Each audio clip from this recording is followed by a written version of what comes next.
The Magick Kitchen Podcast is funded and supported by thewitchwoodteahouse.com, offering a variety of hand-blended loose leaf teas as well as loose herbs for all of your ritual, spell work, wellness, and everyday enjoyment needs. If you would like to support this podcast while sipping a great cup of tea, head over to thewitchwoodteahouse.com and find the magic that's in store for you. Kitchen, we are talking about word witchery and walking the path of the poetry priestess with Katie Ness. Katie Ness is a practicing I'm Leandra Witchwood. And I'm Elise Wells. And welcome to the Magick Kitchen Podcast, where we talk about magic, kitchen witchcraft, herbs, and everything in between.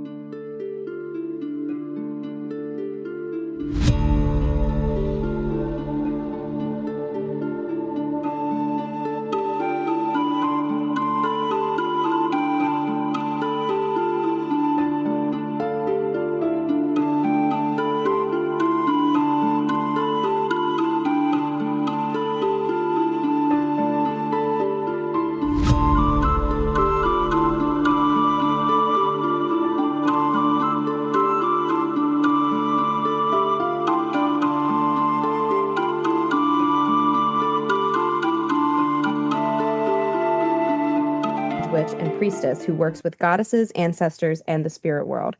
As a devoted Bhakti yogini of the Shakti tradition and initiated Magdalene priestess, Katie beautifully weaves together her spiritual practice centered on the sacred feminine with hereditary hedge witchery and folk magic. She has been published in several different magazines, and her poetry has also been featured in anthologies. And tell us again as well a little more about how poetry informs your practice and just about your practice in general. Ever since I was a kid, I was kind of like that kind of strange kid that would always talk to the trees and sit in nature and write poetry. And even like when I remember being 5, 6 years old, and I would be talking to something that I didn't fully understand. And at the time when I was that age, I was a Catholic, and my mum was a little bit, oh, what's going on here? And I would have a diary and I would just sit and speak to what I now know is spirit. So I've been doing this for a really, really long time. And I call myself a woman of the liminal. And like, I kind of see when my grandmother died, that was the thing that kind of really brought that out of me, is that I wanted to speak to her again. So I was writing poetry to her and letters to her, and then I would fold them up, this 5-year-old self, and I would put them behind the picture frame of her in the hope that it was like a delivery service, that she would eventually get these messages to say, I love her and I miss her. So it's just been a really, really big part of my practice since, I was about 5 years old. And then when I was 13, I was just writing these like little poetry pamphlets. And again, there was always that sort of, I call it magical realist sort of, fairy tale, almost spiritual aspect to it, and it just grew from there. And I think it came out of me again when I was in my 20s, and I was really, really, really struggling financially, and I didn't have much direction, and I just instantly went to poetry. And again, I was bringing it all out, all of this energy out of me, and was connecting to something bigger than me to help me ask questions or for some kind of divine inspiration or support whilst I was going through a really difficult time. And then again, the same surge of energy came out of me in 2020 when I survived an ectopic pregnancy. And I was invoking Hecate and the goddess Rhiannon and my grandmother, and just to aid me through this, just connecting with the liminal through words and poetry has been, just part of my mystical practice for, since I was 5, really. That's beautiful. I love that. Oh, thank you. And I love the theme in your book about listening before speaking, and how silence and pausing and that restraint serves as a function. Can you speak a little bit more to that? Because I think a lot of people think, I have to know right away. I have to be heard. But I agree that sometimes listening comes before being heard. I think active listening is really important in the relationship with the divine or with each other. And we find that everybody on this planet wants to be heard. Everybody has opinions. Everybody thinks that their way is the right way. But I think when you sit and you just actively listen to each other, you can find common ground, and there's a sense of peace there. And then when you do that with yourself and you meditate or you daydream, you pause in that liminal space again, and it really brings up clarity for you. And we're often in this world that's so like rushed and harsh, and everyone just really, really wants to be heard. But at the same time, we're all shouting and screaming and no one's hearing each other. And that's where conflict arises. And I think that just being in that pause and connecting with your soul and your heart, it comes to you. Even if it's really hard at the beginning and you're bored and it's frustrating, in that boredom, there's that creative spark that comes out of that agitated feeling of boredom. And in that pause, it happens to me a lot, even with my own art as an artist. I'll have a dream in that sacred pause of sleep, and I'll create a fully formed painting before I've even gotten to the canvas.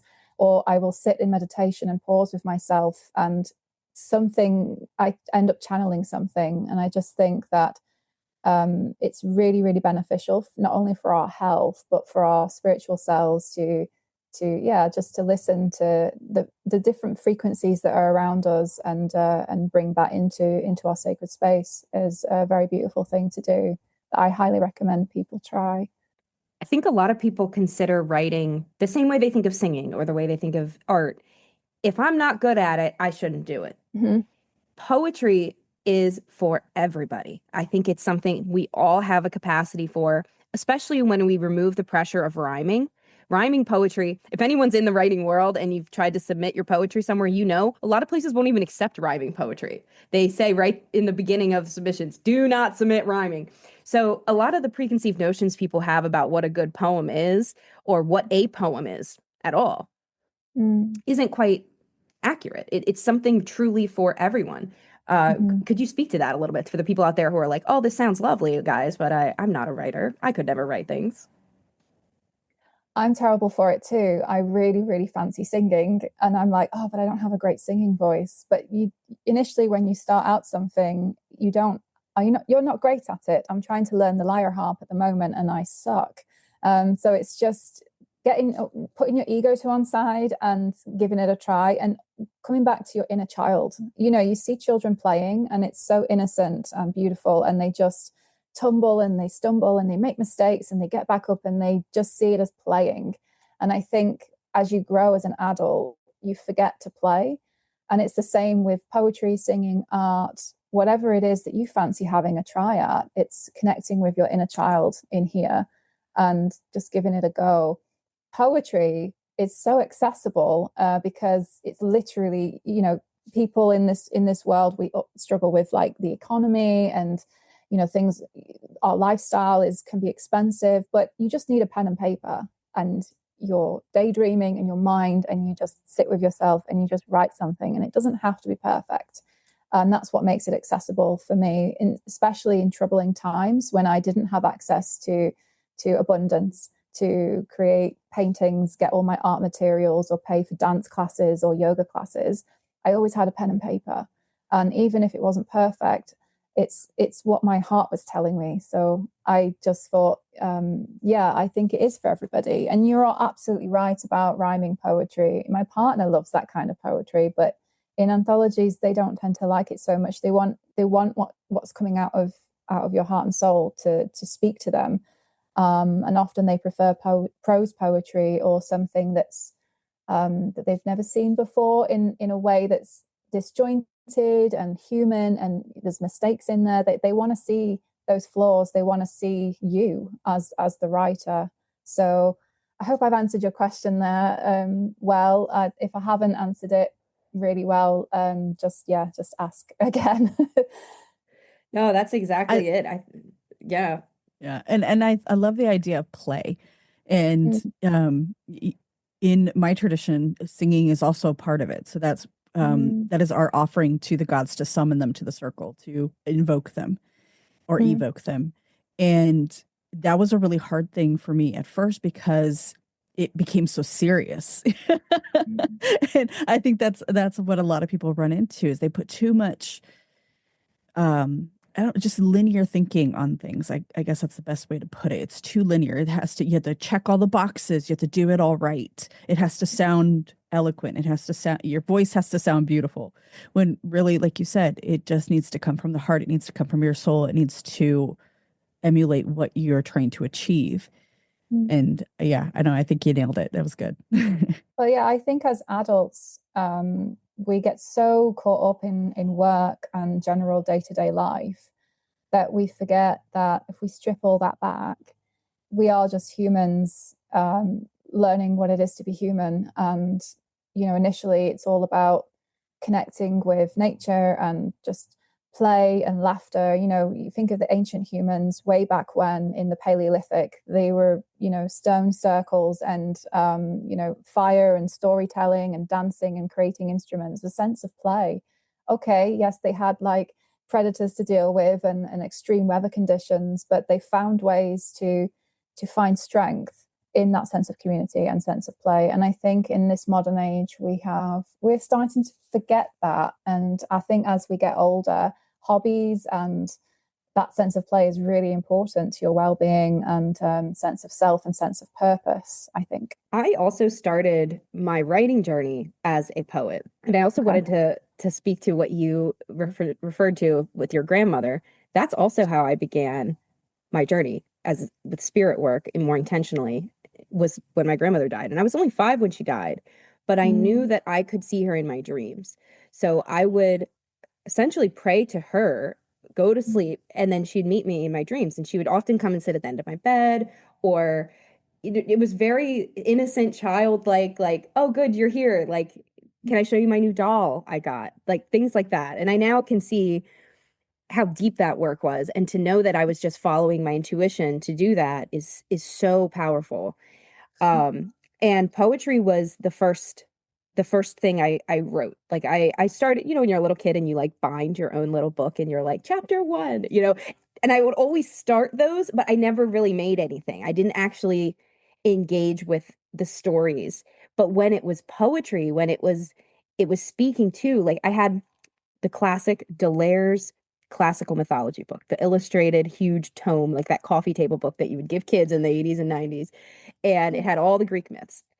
And I would write little versions of that. Now I would call them poems, but I would write my own short little succinct, this is that, like Apollo is the sun. He's bright and beautiful. Like, and now I'm like, oh, I'm petitioning a god, but little me was like, oh, I just am really loving this story. I'm going to write my own little version of it real fast.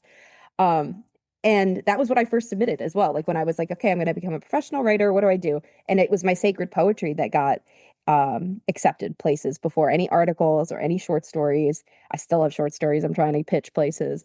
But I think that speaks to our soul too. Like when we don't let the logic mind get in the way, we intuitively, naturally engage with spirit, and our engagement with words is going to be poetic rather than logic and prescriptive and prosette, Absolutely. I did the same thing as you. It's I was writing these cute little pamphlets as well and creating poems from the stories that I've read in books. I just think it's very innate in us, and as I said earlier, as we get older, we're taught by society that it's a waste of time. What are you doing that for? It's just, why are you doing that? You should be writing things that are, that are to do writing lists for the shopping and things like that. And then we end up forgetting that side to us, which is such a shame. And I think poetry is just something that's been with us since time immemorial. I think they were probably writing.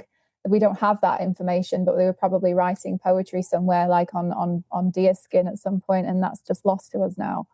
I agree with you. Who is your favorite classical poet? Oh, like no, from history? Anyone from history? My mind's just gone blank. I can go first if you want, because I have a favorite. Yes, please do. Tell me your favorite. Enheduanna, the first poet, the first author. She's and I loved. As soon as you started that section, I was like, "Where are we going?" I know we're going to talk about Enheduanna, and you did in Word Witchery. You talked about her. Yes, but she's the very first author for those listening. She's the first person in history that we have a record of And this comes down to us from cuneiform tablets found in modern day Iraq. And she uses I language. It's the first time we see that ever in human history. And if I'm not mistaken, I think it's like 4,600 years ago. But her poetry was to Inanna, who's the main goddess I work with. In a long Really? lineage. Yeah. See what I mean? Before we started recording, I told Katie, I was like, we have a lot in common. And Katie was like, oh, my path is very disjointed. And I feel like a lot of things I do aren't connected. I said, welcome to the club. Wow. Yeah. I love her as well. And I don't know if I wrote this in the book because I didn't want to go overboard. I read this incredible book about Inanna, and I've got it on my bookshelf right there. And it goes into talk about the poetry of Enheduanna, and that she was also a political princess and priestess as well. So her poetry brought people together, because I think at the time there was like division and kingdoms were fighting with each other. And she stepped up and started devoting herself to this goddess and brought her into the pantheon, and everybody else followed suit because of her poetry and because of her voice. And I thought, gosh, that's so powerful that her poetry has done that she has done that. So yeah, I love her. There is another one that I really like. So I found this in the British Museum. Sadly, her poetry was lost, but her name, I'm probably butchering it and I'm really sorry. Her name is Katie Bet. And I thought, well, that's very similar to my name, so I'm going to say yes to that. But her name is the feminine name for Kateb, which means scribe or writer. And you can go and see her sarcophagus. And she was a chantress in ancient Egypt. I can't remember the exact dates. And herself and two other ladies were priestesses in a temple space that would have had duties as chantresses to write poetry and perform them in the court, in the temple spaces. So that's a favorite. I wish we still had her work. That would have been amazing to read.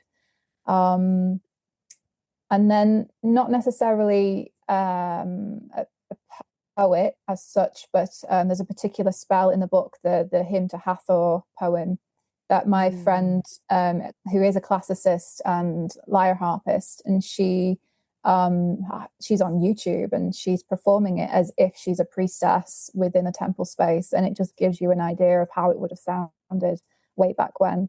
So that's a favorite. Off the top of my head, I can't think of any others. There's so many that I loved when I was researching them, and sadly so many where I've had to say not much else is known of her, and I just thought that's so sad. Like, we know the works of Rumi and Hafez, but there's these women in my book who are of ancient Iran, for example, and we only know like a tiny bit about these women who were once revered in that time. So yeah, there's so many to name.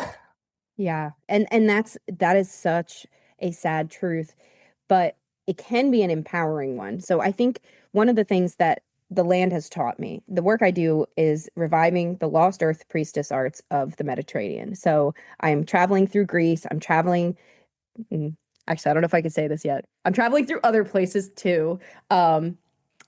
This isn't public knowledge yet, so I can't say it. I can tell you after we're done recording, but I'm doing some other things this year to continue that work in other countries. And the land is always telling me the same thing. It responds to us as if we are those exact priestesses coming back.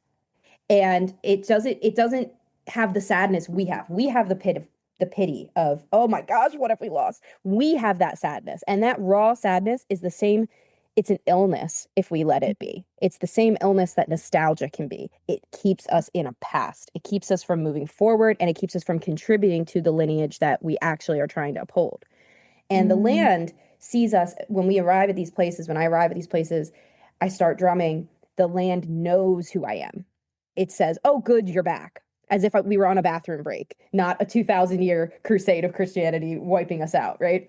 And it's so powerful to remember that. And so even though those poems that were written at those times were lost, we rewrite them every time we open up to the land. Yeah. Can I just add to that? Have you been to Sardinia yet?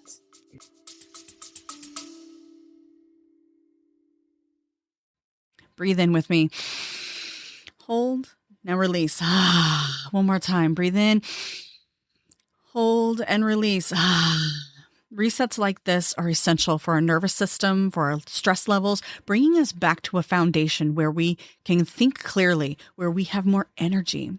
And this is why I created the Witches Reset. This is a 5-day audio program where I guide you through essential practices to bring you back to your baseline so you can think clearly and build something meaningful. To learn more, check out the link in the show notes or visit my website, leandrawitchwood.com, and I look forward to seeing you in the program. For now, let's get back to the episode. No. Oh my. Okay. So tell us about Sardinia, and then I want to talk about Cyprus too. But let's start with Sardinia. I was my partner and I. We 1 year he chose Sicily. This year we chose Sardinia, and we've been twice now, and we fell in love with it. And what's so interesting is that this was a matriarchal culture. My friend Nympha, who had written a spell in the book, she said, "You need to go to Sardinia." I found out that I have Sardinian DNA, and I was like, right, I have to go. And we've made friends out there with Sardinians now, and they took us to a really special place that you have to go to. This Nuragic, really special sacred well temple that you can, at certain times during the equinoxes, you can see the moon in the sky as it comes down through the portal, and the entire place looks like a womb space, and it's like shaped like a triangle, and you can go down the steps to be with the water. You can touch it's a bit muddy, but you can touch the water, and like the singing, you can sing. I can't sing, but when I was in there, I could sing, and I was chanting to the sacred feminine in Sanskrit, Lakshmi, Durga, and I was like, this is so special that I went twice. And it's now called Santa Cristina, but that was Christianized, but it's actually it's Nuragic, from the Nuragic period, and they had priestesses. And my friend Nympha said that this was a place where the priestesses kind of, I don't want to say ruled, but like were guardianships of priestesses of water. And I'm pretty sure they wrote poetry as well. But that in Calgary, you can go to the museum and you can see these tiny little brass figurines of priestesses wearing capes and little hats, like as if they were kind of witchy. And I was like, that's really interesting. I love that. And there's so many of these little brass figurines of these special women. So you absolutely have to go to Sardinia. It's so special, and it's so full of feminine energy. It's so much more calmer and peaceful than, I loved Sicily, for example, but Sardinia is something else, a very magical place. That's incredible. Yeah, something that I've been really interested in is what you just described is the way sacred land encourages our voice. So man, I'm working on something right now, but I can't share it yet on the podcast. All right, I'll leave it at this. My research has been guiding me to understand more and more that there's so many ways we can use our voice that the land knows is special. There's something unique in humanity for that. Yes, birds sing. Yes, critters make noises, but we can do something completely unique. We have language, and we have tonality. So we can always, if we feel singing is too hard, take it down a notch. Chant. Chanting is single note sound. Chanting feels hard, intone. It's single sound, no words at all. And there are places, even if you feel like you're somebody who's tone deaf, everybody's up here and you're like way over there. That doesn't matter in these places because they naturally harmonize to sound. The sound is all that's required of us. And it makes me think of how poetry is the same way. Poetry, it's not about the words we use.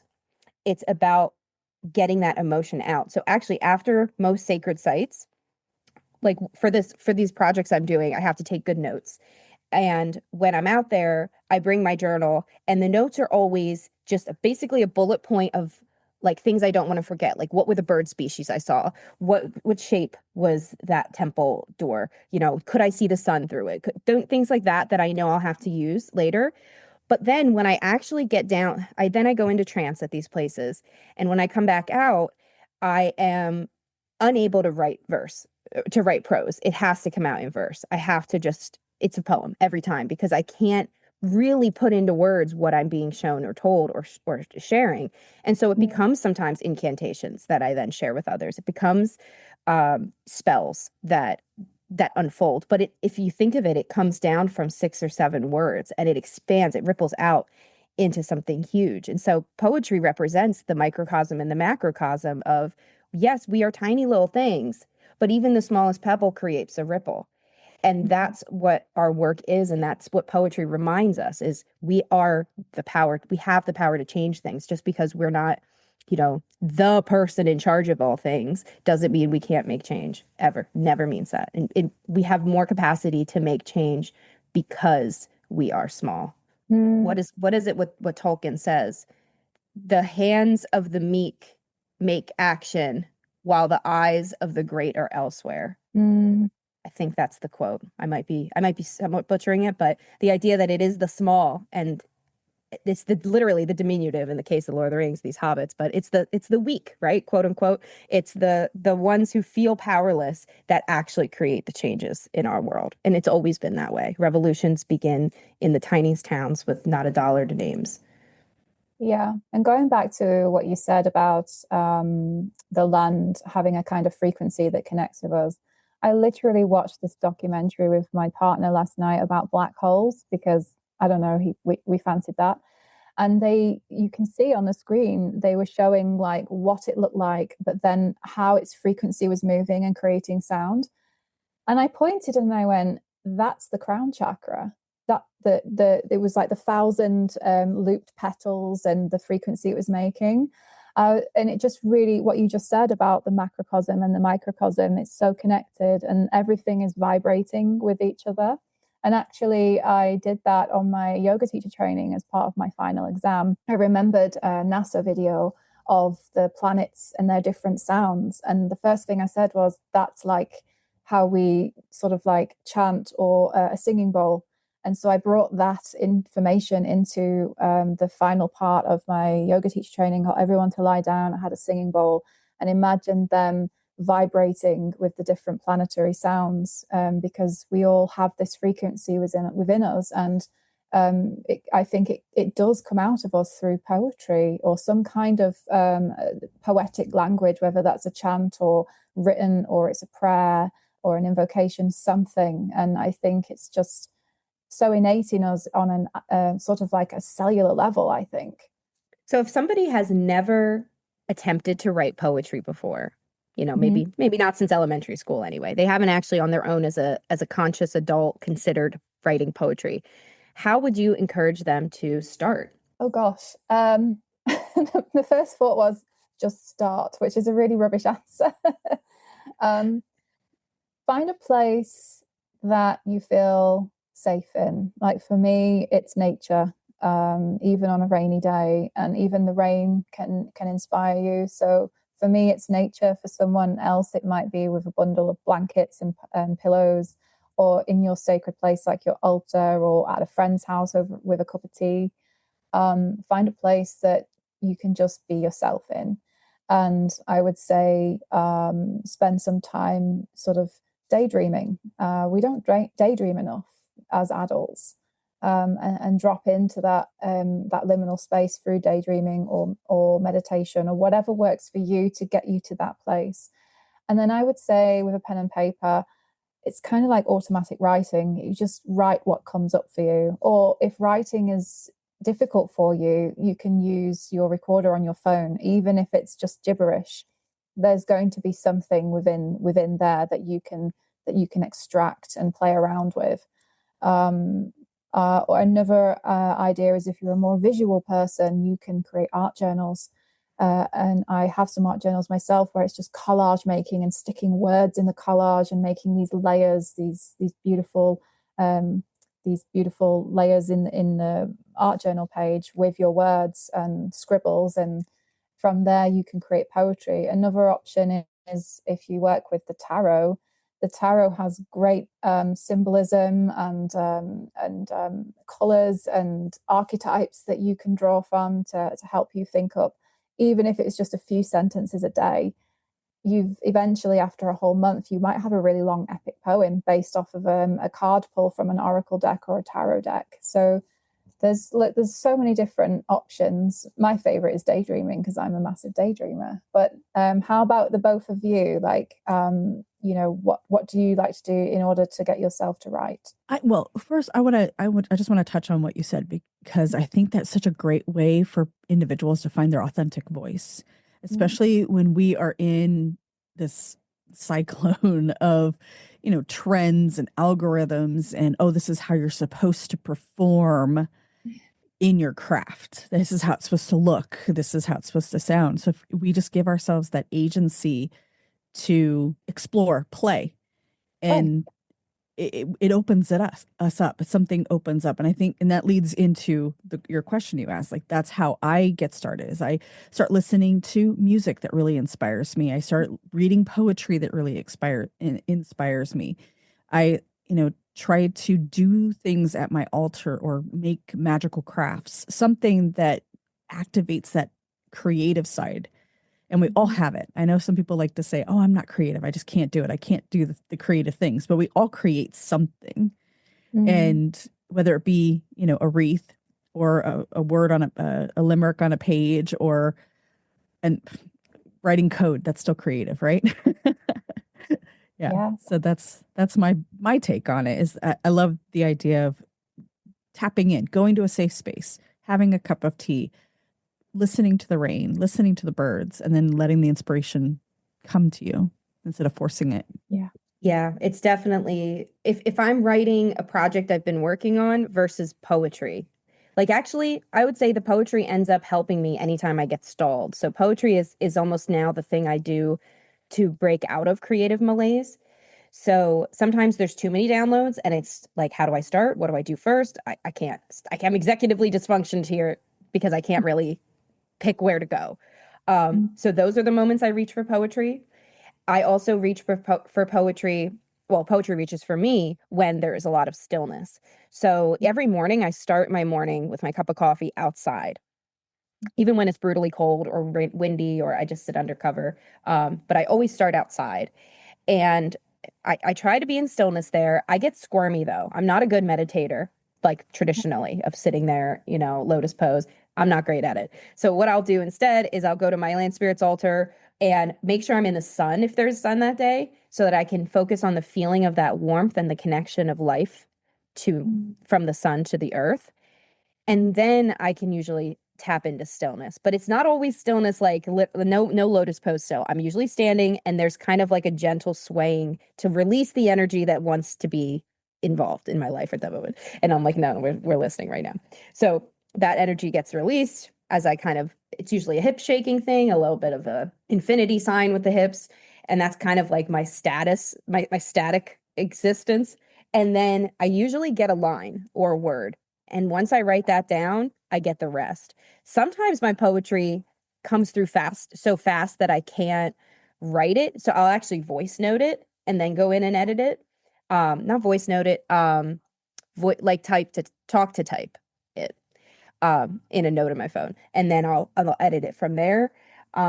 So yeah, it is almost always like, I think most of my poems are about, like, you can tell where I was living when anything's written, because it's like, oh, well, when I'm in Greece, I'm walking to the sea in the morning. That's my morning place. So I have probably 50% of my poems are about the sea. And then the other half are either about trees, squirrels, the land that I experience when I'm in the US or the UK, the other places I travel the most. So it's always interesting to see how the spirits of place will influence what I write, even if that's not the plan. Agreed. And I like that. I didn't include dancing, but sometimes I also get fidgety and I can't always daydream or meditate in lotus pose. So I just stick on Shakira or something like that, just to really, as you say, to get the energy moving. And then also, no, yeah, exactly. And you know, it also goes back to like connecting with the womb space as well. As biological women hold so much in our womb space that wants and needs to be released. And then also going back to what you said, Leandra, my mind's just gone blank. I had a thought and now it's gone. Oh well, it'll come back to me. But I had a thought based off what you said, so it'll come to me maybe later on in the podcast. Rubbish. But yeah, if you want to carry on. And also, like, we're talking about so many different things that are interlinking. That's what I was going to say when you mentioned when people say I can't or I shouldn't or should. I think my background is in mental health and psychology, and I think that comes down to trauma. Like, we're told as we're children, you can't do that, you shouldn't be doing that, and so we tell ourselves that.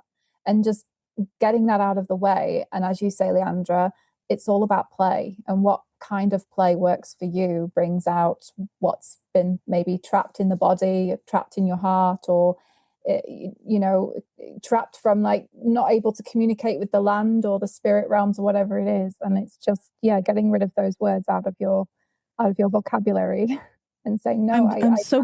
I love that you brought that up. I'm so glad you brought that up, the trauma of it, because when we're told from a very young age, like, oh, don't do that. Oh, you know, that we're judged for our expression. We clamp that down hard and it carries through our entire life. And I can relate to that very, very viscerally because part of my practice is singing and lyric. And I don't share that because of that trauma, because of that old programming. And I've been working on it, trying to pull myself out of it. At least finally heard some of the incantations I do. And everybody's like, oh my God, that's amazing. I'm like, nah, I'm not doing that again. You know, like there's that reaction. Like I have to close it off. I have to keep it in because nobody else should be able to hear this. Nobody else should judge me for it. And I think that's such a key reason why we don't share, we don't explore, we don't play, because we're afraid we're going to be judged for it. Even if it's just us, we're judging ourselves, right? We become that judge. We become that critic. Yeah, thank you for pointing that out. Yeah, well, I actually, going back to Sardinia, I actually plucked up the courage to sing at the Sacred Well because I thought, I don't know when it's the next time I'm going to be there, and I want to sing to the ancient priestesses that came before me, the goddess of the water, the land. So I did it, and I listened back to the footage. My fiance recorded me, and I was like, oh, I don't sound too bad. That's actually really pretty. Really good. But then like the other side to me is like, oh, don't put it on your Instagram though. It's not good enough. So yeah, absolutely. But it's all a healing journey, isn't it? It is. Yeah. And I've had podcast listeners saying, why don't you share that on the podcast? I'm like, no. You feel that reaction. Yeah. Well, I guess. Yeah. Yeah. It's funny because my holdup is speaking Greek in public, because my dad when you're a first gen immigrant kid in the US, you are raised to never speak your home language, whiteify as much as you can, you know, and being Greek, we're Greek Egyptian. And so we were taught, I was a 9/11 kid as well. We were taught to always hide the Egyptian part completely. So that's a shadow I'm still working on reviving. As I look at Horus over there, I have a papyrus of him I got in Egypt. He's just looking at me like thumbs up.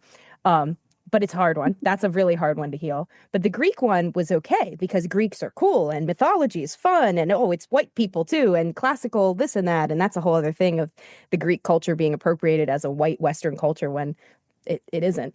But we ran with it because it was safer. However, I was even today, I will be at a Greek restaurant in Greece with my dad, who speaks fluent, is Greek, right? And him and I will order our food in Greek, talk to the waiter in Greek, talk to the restaurant owner in Greek, talk to the strangers in Greek, but we will never speak to each other in Greek, always in English, because that wound is still so raw of it's not safe to be other. And so I will post a video, no problem, drumming and singing, but it's when I have to speak Greek. So you might have noticed, anyone listening, if you've been watching my Instagram, you'll probably notice I speak Greek sometimes. Like I'll use the correct Greek pronunciation of a goddess name every now and then. But But even that is a stretch out of my comfort zone because there's still the part of my brain that says they're going to come for you. You're not going to be safe anymore if you're other. So that's, I'm going to take this challenge.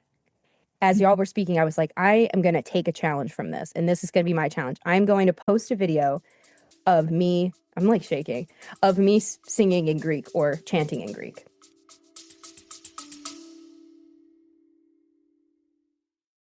Close your eyes for a moment and imagine arriving somewhere built to hold you. Stone paths leading to hidden caves of the goddess. Salt water clearing away old patterns.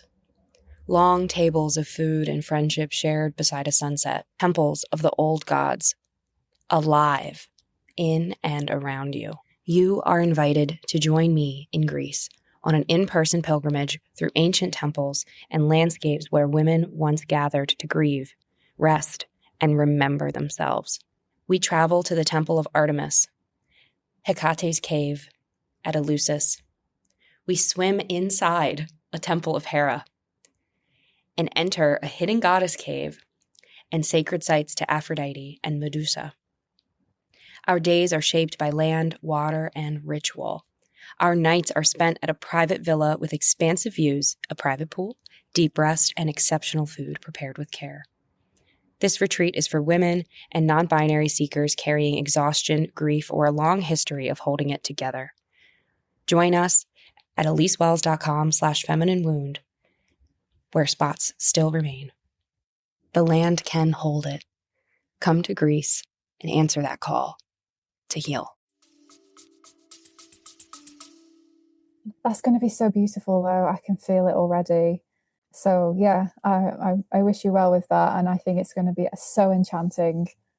I like that you used that word because I was also going to say chanting. You talk about this a lot in the book too. So in Word Witchery, y'all. So if you've been enjoying this conversation, you guys are going to love this book. We're in Word Witchery. You talk about the deeper meanings of the words, and I'm looking through the book. Oh, here, I found it. Yeah. So you have this one beautiful poem that is from it's from a katadesmi, a curse tablet. And I wanted to point out some of the poetry in this in the Greek translation because I thought you'd find it fascinating, and our listeners might as well. So it's in ancient Greek because it's an ancient Greek tablet. But what it says, instead of the translation is a little incorrect, like not big incorrect, but it's just a more powerful translation than the English words give you. So the curse tablet says, I entrust this binding spell to you, chthonic gods. Pluto, which is Hades, for those who don't know. Kore, which is Persephone when she's on Earth. Persephone, Ereshkigal, fascinating that this is found in Egypt, written in Greek, and they're mentioning Ereshkigal. And Adonis, again, interesting, Aphrodite's man, also called Barbaritha and Hermes, Chthonian Thoth, and then it gets a little more Egyptian-y, and Anubis. And then there's some more callings. And then it says, I conjure all the demons. But the Greek is orkizo pandas tus demonas.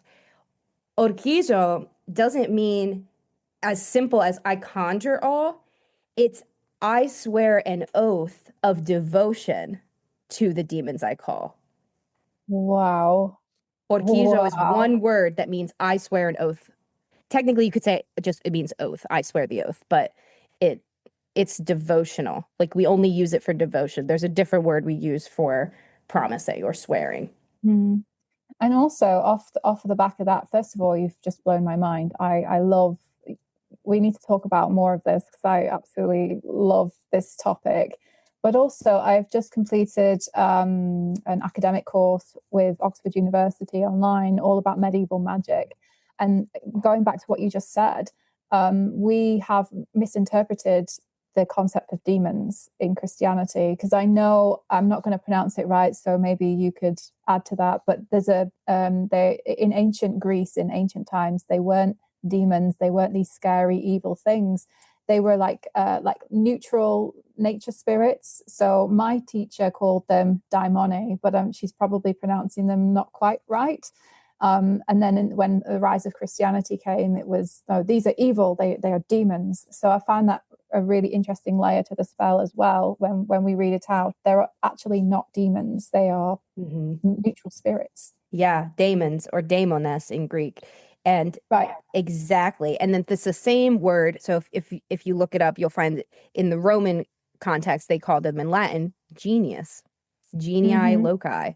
So a genius was an external force. I write about this in Sacred Wild. So those listening, you might have come across it there. If you're like, I feel like I've heard that somewhere. I write about it there. And I have a piece coming out in a 2027 publication about Persephone and the reality of daemones. And yeah, because I think it's something people just don't have the knowledge to connect the two. But even the word demon, it's just a perversion of our word for spirit of place or spirit of a thing. So like the spirit of commitment, for example. Yeah, exactly. Yeah, so that's really cool. I'd love to learn more from you. I don't speak Greek. I have Greek Cypriot friends who I love very much, and I go and I've seen them. I've been to see them 7 times now in my lifetime, going back to Cyprus, and I got to live there for 4 summers in my youth. And it was through my friend Despina who told me that she's now a priestess of Aphrodite, and she's part of this community now.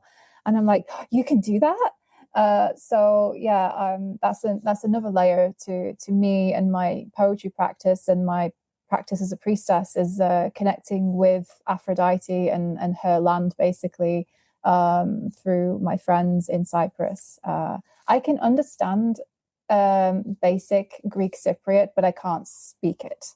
So I can go into a shop and I know exactly what someone is saying. Yeah, I'm a massive nerd when it comes to languages, even though I'm not. I wish I was a polyglot. I wish I could speak multiple languages. I'm learning Italian right now, and Sanskrit, but that's pretty much it. Pretty much it. Sanskrit. Italian? Really, okay. Sanskrit? it's a really poetic language. And my teacher said to me that it's such a sacred language that there's no swear words. And I was like, that's fascinating. Yeah. I Sanskrit is also it to me it's in the same category of Japanese, where it's an art to write it. It's not just, like these letters go together because they make these sounds.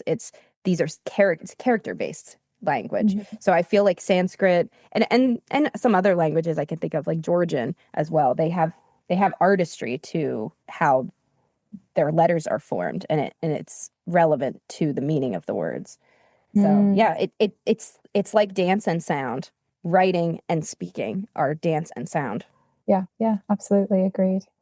So I want to talk more about Cyprus, but we are at the end of this episode. But what we'll do is I will have you on Seeking Numina, the Sacred Places podcast, to talk about these sacred places in Cyprus, but probably also Sardinia, because I don't want those listeners to not hear about that too. So anyone who hasn't heard my solo podcast, definitely pop over to YouTube. YouTube's better because then you can see the pictures that we'll share.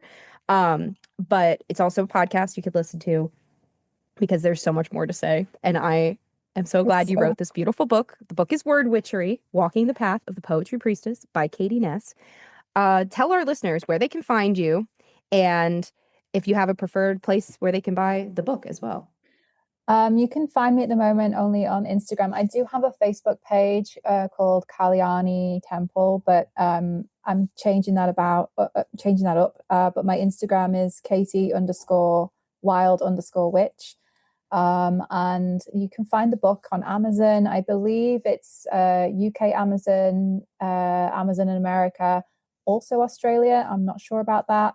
And also in bookstores around in your local area. And if they don't have it in, I'm sure that they could, you just ask and they can order it in for you.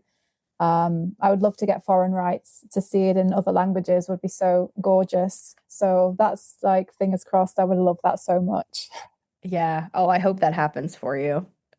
Thank you. Thank you so much for coming on and for writing this beautiful book, because it's the first of its kind that I found on practical approach to poetry in our magic. Thank you. I agree. Thank you so much. Thank you very much. Thank you to both of you. Thank you for enjoying it. And I'm really, really, really glad that you like it. And I hope your listeners will like it too if they order it as well. Merry meet. Merry part. And merry meet again. Thank you for joining us on the Magick Kitchen Podcast. Please visit my website, leandrawitchwood.com, for news, information, and more episodes. I'm Elise Wells. You can learn more about my current offerings and my upcoming retreats to Greece at elisewells.com. That's ELYSEWELLES.com. Did you know you can get a free reading from me every single Wednesday at 10 a.m.? Join me in my live devotional space for Sacred Wild Wednesdays. We gather live on a webinar for free readings with oracle texts and tarot decks, magical musings on the moment, and some grounded spiritual guidance rooted in land. If you're craving a pause, a recalibration, and some community, you are so warmly invited to join us. Visit elisewells.com/sacredwildwednesdays to register and get the link straight to your inbox every Wednesday.